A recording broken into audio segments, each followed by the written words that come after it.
Alrighty, here we are on Gateway Hispanic. I found this little video clip here I thought was pretty interesting. Magita Wade, Why African Leaders Allow Climate Activists to Keep Their Countries in Poverty. They're probably stuff in their pocket.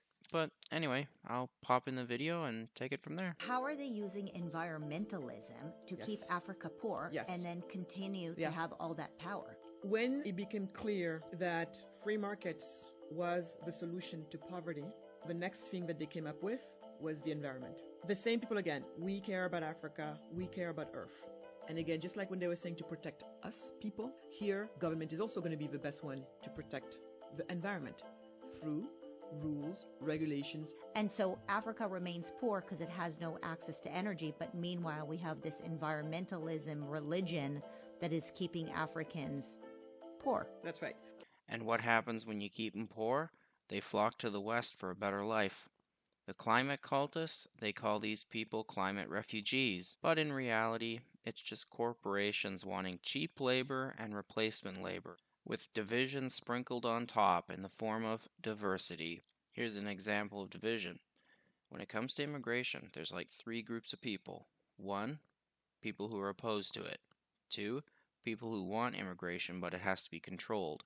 And 3, people who believe in open borders, everybody welcome.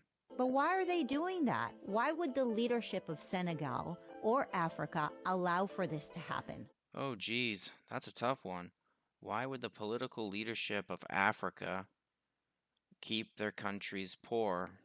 I'm going to go out on a limb and say money.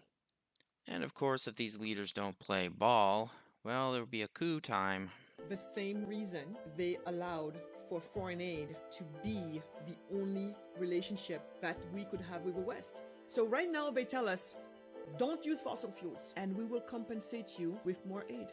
It's called climate aid. Don't become independent. Don't build your own industry. Remain dependent on us and we will pay for it. Yes.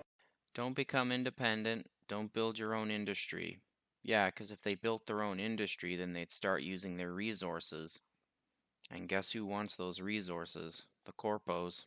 I don't want to say it, but I'm going to say it. It sounds kind of familiar with that mineral deal that Trump wants to sign with Ukraine. The US gets all these minerals, and Ukraine gets protection. Sounds kinda fishy to me, but anyway. Now, speaking of fish, what that woman said about foreign aid to Africa reminds me of the saying, you give a man a fish, he eats for a day. But if you teach a man to fish, he eats for life. And the globalists, they don't want that for Africa. Well, anyway, that's it for my thoughts on that article, or video clip I should say. Take care out there in Clown World.